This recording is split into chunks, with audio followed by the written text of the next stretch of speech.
How's it going, guys? How's it going, guys? Welcome back. How's it going, guys? Welcome back to ESP Poker. We are here at Borgata in Atlantic City with my friend Nick here. Yeah. Gonna lose it all playing some 1-3. And with that being said, let's get into it. So before I went, I got word that Borgata has been cracking down on vlogging, so I did my best to keep the filming low key. I didn't try to get any shots of the board, and thankfully didn't have any problems. About 30 minutes of nothing goes by before we look down at aces. I'm under the gun, I make it 15 to go, and we end up getting 0 calls. Oh well. The next hour is a whole lot of nothing before we look down at ace-5 of diamonds. The player to my right makes it 13. I like to make the call, and one other player calls as well. See a flop 3 ways that comes ace-6-6. I'm in position here and both players check it to me. I prefer a check here because we're either way ahead or way behind on this board, but in the moment I bet 20 looking to take the pot down now, and that's what happens as both players fold. It was a very slow Thursday night and my table was passive, so that led to me playing a little looser than usual. Here we have Jack-9 of clubs under the gun +1. Under the gun limps, I make it 15 to go, and it folds all the way back to under the gun who elects to make the call. So we see a flop heads up in position that comes king 10-8 all diamonds. Under the gun checks, and since we're open-ended here and in position, I like to c-bet for $20. He thinks about it for a sec, but does eventually elect to make the call, which makes me think his hand is more weighted towards a single diamond holding. Maybe he has the ace, queen, or jack of diamonds and wants to see another card.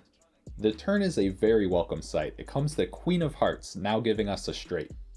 He checks it again, and this time we switch from semi-bluffing to value mode. I decide to bet $45, and again he thinks about it for a bit. He does eventually elect to just make the call, which made me feel like he didn't have a flush here, or he would have raised either flop or turn. The river comes an inconsequential 3 of hearts, and he checks it for a third time. Now I thought about checking it back here, but I think that's just a little too tight. Although we're putting him on a single diamond holding, it is still possible that he could have some sort of 2-pair holding.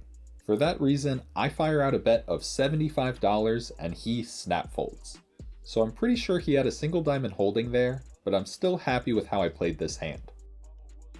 Here in the cutoff, we look down at pocket deuces. There's a couple limps before it gets to me. I make it 15 and only get a call from under the gun. We see a flop heads up in position that comes ace-jack-6 rainbow. He checks it to me, and we definitely have the range advantage here. I'm gonna have more aces in my range than him, and he's been a pretty passive player, so I don't think he's gonna call unless he has an ace or better here. So I decide to bet $15 and he folds right away. Although this night consisted of a lot of small pots, it's definitely a big part of being profitable at low stakes. The player to my right was one of the few people at the table raising pre-flop, and he was doing it often. So similar to episode 28, working on 3-betting more. Plus at this point, our table was only playing 5 or 6 handed.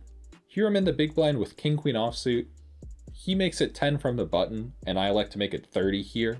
He's a good player, and I'm happy taking this down pre-flop instead of having to navigate against him post-flop. And that's exactly what happens, as everyone, including him, makes the fold. Similar to the previous hand, I'm on the button here with ace-queen suited. The good player to my right makes it $8. I think there's more merit to just calling here since we are on the button.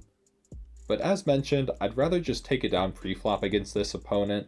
So I 3-bet it to 25, and everyone, including the initial raiser, makes the fold. Here in the cutoff, I have Jack-10 offsuit. There's a raise to 15 from under the gun. The player to my right calls, and I call as well. We see a flop 3 ways in position that comes king 10-8 with 2 spades.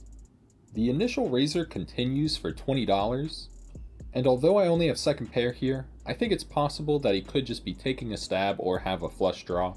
So I like to make the call, and the turn comes the 6 of diamonds. This time he checks it to me, and I think it's okay to put out a bet here to charge any flush draws he could have, but I elected to just check it back. The river comes the 3 of clubs, and he checks it again. I'm just going to take my showdown value here. I check it back, and we are good. He did end up having a flush draw. At this point our table broke and I got moved to a table that was even more passive than the first one. I started playing way too loose. Like here I have 8 deuce of spades and made it 15 from the button and everyone folded. And I was able to pick up a few pots like this, but at the same time, it didn't work for me. Like here in the cutoff I have 10-5 of diamonds. I made it 15 and got 5 callers and had to fold on a jack high board. The last hand I'll go over, I'm on the button with ace-4 of diamonds. Couple limps to me. I decided to just limp and both the blinds limped as well. We see a flop multi-way that comes king high with 2 diamonds. It checks all the way to me. With my flush draw here, I decide to bet $10 and everyone folds. At this point it was getting pretty late, so I decided to rack up and hit the cage.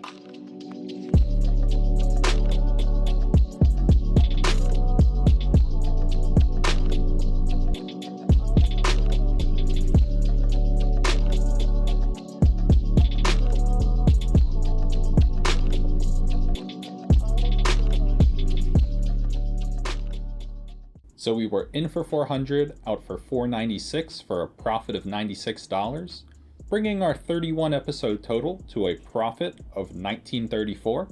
As mentioned, it was a pretty slow Thursday night, so if I do go back to Atlantic City, I'm gonna try to play on the weekend instead.